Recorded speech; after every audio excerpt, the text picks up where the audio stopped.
नमस्कार दोस्तों, स्वागत है आपका आपके अपने चैनल आरोग्य वृद्धि में। क्या आप भी रोज सुबह उठते ही शरीर में जकड़न, घुटनों में दर्द या कंधों में भारीपन महसूस करते हैं? क्या सीढ़ियां चढ़ना, झुकना या यहाँ तक कि चलना भी आपके लिए मुश्किल हो गया है? अगर हाँ, तो आज का ये वीडियो आपके लिए किसी गेम चेंजर से कम नहीं होने वाला है। आज हम आपको एक ऐसा आसान, असरदार और पुराना घरेलू तरीका बताने वाले हैं जो न सिर्फ दर्द को कम करता है बल्कि शरीर को अंदर से मजबूत और एक्टिव बनाने में मदद करता है। ये तरीका इतना सरल है कि इसे कोई भी व्यक्ति अपने घर पर आसानी से तैयार कर सकता है, बिना ज्यादा खर्च और बिना किसी साइड इफेक्ट के। तो दोस्तों, इस वीडियो को पूरा जरूर देखें क्योंकि हर एक हिस्सा आपके लिए बेहद महत्वपूर्ण है। अगर आपने बीच में छोड़ा तो आप इस उपाय का पूरा फायदा नहीं उठा पाएंगे। तो चलिए शुरू करते हैं। दोस्तों, हमारा शरीर एक तरह की लिविंग मशीन है जिसमें हर छोटी बड़ी मूवमेंट जैसे चलना, बैठना, झुकना या हाथों को घुमाना एक बेहद व्यवस्थित सिस्टम के तहत होती है। इस सिस्टम का सबसे अहम हिस्सा होते हैं हमारे जॉइंट्स यानी जोड़, जो दो हड्डियों को आपस में जोड़कर रखते हैं और उन्हें स्मूथली मूव करने में मदद करते हैं। इन जॉइंट्स के बीच एक सॉफ्ट और फ्लेक्सिबल लेयर होती है जिसे कार्टिलेज कहा जाता है। दोस्तों, इसे आप एक नेचुरल शॉक एब्जॉर्बर या कुशन की तरह समझ सकते हैं जो हर मूवमेंट के दौरान हड्डियों के बीच फ्रिक्शन को कम करता है। जब ये लेयर हेल्दी और मजबूत होती है तब हमें किसी भी तरह की हरकत में न दर्द होता है, न स्टिफनेस महसूस होती है और हमारा शरीर बिना किसी रुकावट के फ्रीली काम करता है। लेकिन जैसे जैसे समय गुजरता है और हमारी डेली हैबिट्स बिगड़ने लगती है, जैसे अनहेल्दी फूड खाना, फिजिकल एक्टिविटी कम करना, लंबे समय तक बैठकर काम करना या फिर हमारा बॉडी वेट बढ़ जाना, तो इसका सीधा असर इस कार्टिलेज पर पड़ता है। धीरे धीरे यह प्रोटेक्टिव लेयर पतली होने लगती है, अपनी फ्लेक्सिबिलिटी खोने लगती है और कई बार तो इतनी कमजोर हो जाती है कि लगभग खत्म होने की स्थिति में पहुंच जाती है। जब ऐसा होता है तब जॉइंट्स में मौजूद हड्डियां एक दूसरे के संपर्क में आने लगती है और मूवमेंट के दौरान आपस में रगड़ खाती है। यही फ्रिक्शन आगे चलकर पेन, स्वेलिंग और स्टिफनेस की वजह बनता है, जो हमें घुटनों में चुभन, कंधों में भारीपन, पीठ में जकड़न या उंगलियों में कसाव के रूप में महसूस होता है। दोस्तों, अक्सर लोग इन संकेतों को हल्के में लेते हैं और इसे सिर्फ बढ़ती उम्र का हिस्सा मानकर नजरअंदाज कर देते हैं। लेकिन हकीकत में यह शरीर का एक क्लियर वार्निंग सिग्नल होता है कि अंदर कुछ सही नहीं चल रहा है। अगर इस स्टेज पर ध्यान न दिया जाए और सही केयर ना ली जाए तो यही छोटी छोटी परेशानियां आगे चलकर बड़ी बीमारी का रूप ले सकती है, जैसे आर्थराइटिस या क्रोनिक जॉइंट डिसऑर्डर। इसलिए यह बहुत जरूरी हो जाता है कि हम इन शुरुआती लक्षणों को समझें, उन्हें इग्नोर ना करें और समय रहते अपने जॉइंट्स की हेल्थ पर ध्यान देना शुरू करें ताकि हम लंबे समय तक एक्टिव, पेन फ्री और हेल्दी जीवन जी सके। अगर हम पुराने और भरोसेमंद घरेलू तरीकों की बात करें तो कुछ ऐसे नुस्खे हैं जो पीढ़ियों से इस्तेमाल होते आए हैं और आज भी उतने ही असरदार माने जाते हैं।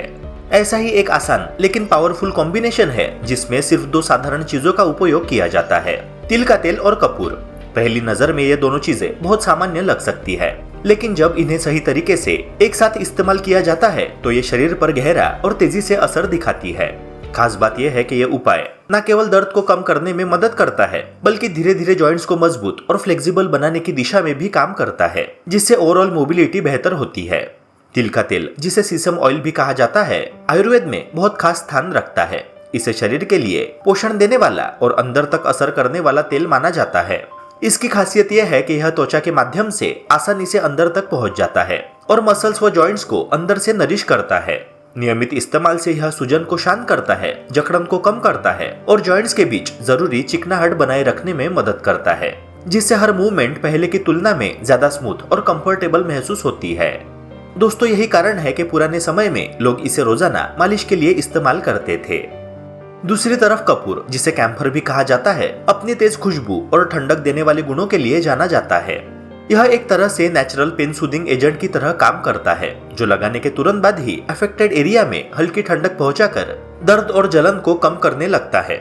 इसके एंटी इन्फ्लेमेटरी गुण सूजन को कम करने में मदद करते हैं और ब्लड सर्कुलेशन को भी बेहतर बनाते हैं। जब कपूर को तिल के तेल में मिलाया जाता है तो यह मिश्रण एक गहराई तक काम करने वाला ऑयल बन जाता है, जो न केवल तुरंत राहत देता है बल्कि लगातार उपयोग से लंबे समय तक आराम भी प्रदान करता है। इस खास घरेलू नुस्खे को तैयार करने के लिए सबसे पहले आपको एक बिल्कुल साफ, सूखी और पारदर्शी कांच की बोतल का चयन करना होगा। दोस्तों यहाँ कांच की बोतल का इस्तेमाल करना बहुत जरूरी है, क्योंकि प्लास्टिक में रखे गए तेल की गुणवत्ता समय के साथ प्रभावित हो सकती है और उसमें मौजूद केमिकल्स इस मिश्रण की प्रभावशीलता को कम कर सकते हैं। जब आप सही बोतल चुन ले तो उसमें शुद्ध तिल का तेल भर ले। ध्यान रखें कि ये तेल अच्छी गुणवत्ता का हो, क्योंकि जितना शुद्ध तेल होगा उतना ही बेहतर परिणाम मिलेगा। यह छोटी सी सावधानी आगे चलकर इस उपाय की ताकत को कई गुना बढ़ा सकती है। दोस्तों अब अगला चरण आता है कपूर को तैयार करने का। इसके लिए आप कपूर के 2 छोटे टुकड़े ले और उन्हें किसी ओखली, मुसल या मजबूत सतह पर धीरे धीरे कुटते हुए बारीक चूर्ण में बदल दे। इस प्रक्रिया में ध्यान देने वाली सबसे महत्वपूर्ण बात यह है कि कपूर पूरी तरह से पाउडर बन जाए और उसमें कोई भी मोटा या ठोस टुकड़ा बाकी न रहे, क्योंकि इससे तेल में उसका घुलना और असर करना आसान हो जाता है। जब कपूर अच्छी तरह से पीस जाए तो इस पाउडर को तिल के तेल वाली बोतल में डाल दे और बोतल का ढक्कन कसकर बंद कर दे।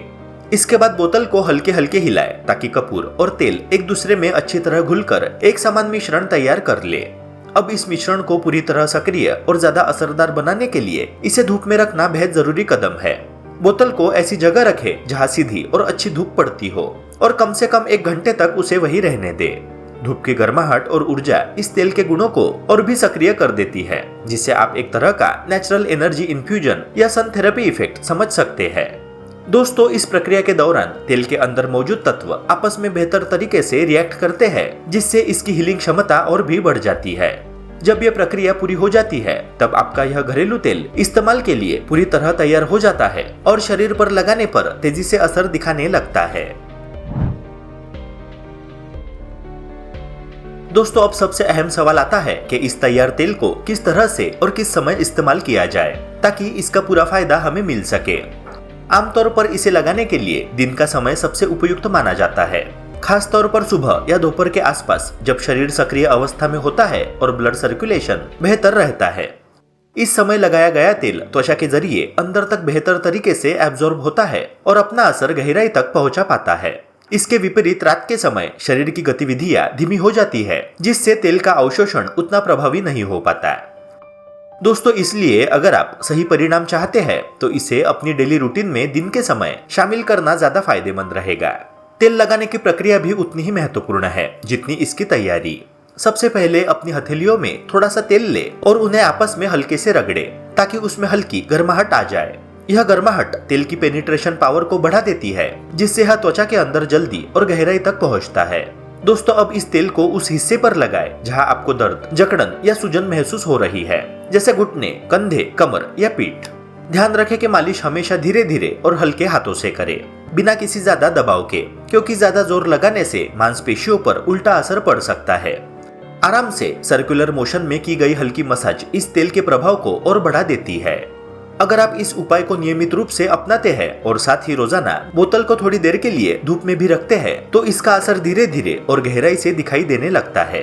लगातार उपयोग से आप महसूस करेंगे कि जॉइंट्स में स्टिफनेस कम हो रही है, दर्द धीरे धीरे घट रहा है और शरीर पहले से ज्यादा हल्का और फ्लेक्सिबल लगने लगा है।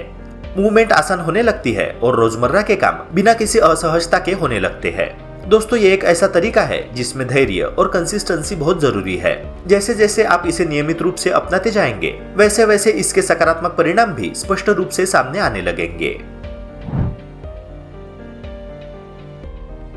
दोस्तों अगर आप सच में चाहते हैं कि यह घरेलू उपाय आपको गहराई से और लंबे समय तक फायदा दे तो केवल बाहरी प्रयोग पर निर्भर रहना काफी नहीं है। आपको अपनी रोजमर्रा की खानपान की आदतों में भी थोड़ा बदलाव लाना होगा। खासकर रात के समय क्या खा रहे हैं इस पर ध्यान देना बहुत जरूरी है। सोने से पहले दही, लस्सी या किसी भी तरह की खट्टी चीजों का सेवन करने से शरीर में असंतुलन बढ़ सकता है, जिसे आयुर्वेद में वात इम्बैलेंस कहा जाता है। यह असंतुलन जॉइंट्स के बीच की नेचुरल लुब्रिकेशन को प्रभावित करता है, जिससे जकड़न और दर्द की समस्या और बढ़ सकती है। इसलिए कोशिश करें कि रात का भोजन हल्का, गर्म और आसानी से पचने वाला हो, ताकि शरीर को आराम मिले और वह खुद को बेहतर तरीके से रिपेयर कर सके। इसके अलावा कुछ सामान्य दिखने वाली चीजें भी है जो नियमित और अधिक मात्रा में लेने पर धीरे धीरे शरीर में स्टिफनेस और सूखापन बढ़ा सकती है, जैसे कि राजमा, आलू, फूलगोभी या ज्यादा मात्रा में सफेद चावल। ये सभी फूड्स पाचन पर थोड़ा भारी होते हैं और कई बार शरीर में गैस या भारीपन पैदा करते हैं। जब डाइजेशन सही नहीं होता तो उसका सीधा असर जॉइंट्स और मसल्स पर भी पड़ता है, जिससे दर्द और अकड़न बढ़ सकती है। इसलिए बेहतर होगा कि आप अपनी डाइट में हल्के, ताजे और पौष्टिक आहार को शामिल करें। जैसे कि हरी सब्जियां, दालें जो आसानी से पचे और ऐसा खाना जो शरीर को अंदर से पोषण दे और उसे मजबूत बनाए। साथ ही कुछ छोटे लेकिन असरदार घरेलू अभ्यास भी है जो इस पूरी प्रक्रिया को और ज्यादा प्रभावी बना सकते हैं। जैसे कि हर सुबह खाली पेट रात भर भिगोए हुए मेथी के दानों का सेवन करना।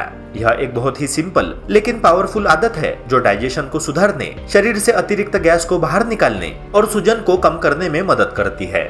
इसके साथ अगर आप रोजाना पवन मुक्तासन जैसे हल्के योगासन करते हैं तो शरीर में जमा हुई अनचाही हवा धीरे धीरे निकलती है, पेट हल्का रहता है और जॉइंट्स पर पड़ने वाला दबाव कम हो जाता है।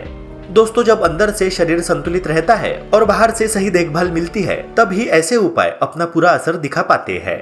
तो दोस्तों, अगर आप इस आसान और असरदार देसी उपाय को सही तरीके से अपनाते हैं तो आप अपने पुराने और जिद्दी दर्द से भी राहत पा सकते हैं। बस जरूरत है नियमितता और सही जानकारी की। अगर आपको ये वीडियो हेल्पफुल लगा हो तो इसे लाइक करें, शेयर करें और चैनल को सब्सक्राइब करना बिल्कुल ना भूलें। ऐसे ही और भी हेल्थ टिप्स और यूजफुल जानकारी के लिए जुड़े रहे आरोग्य वृद्धि के साथ। मिलते हैं अगली वीडियो में, तब तक आप अपना ख्याल रखिए। नमस्कार।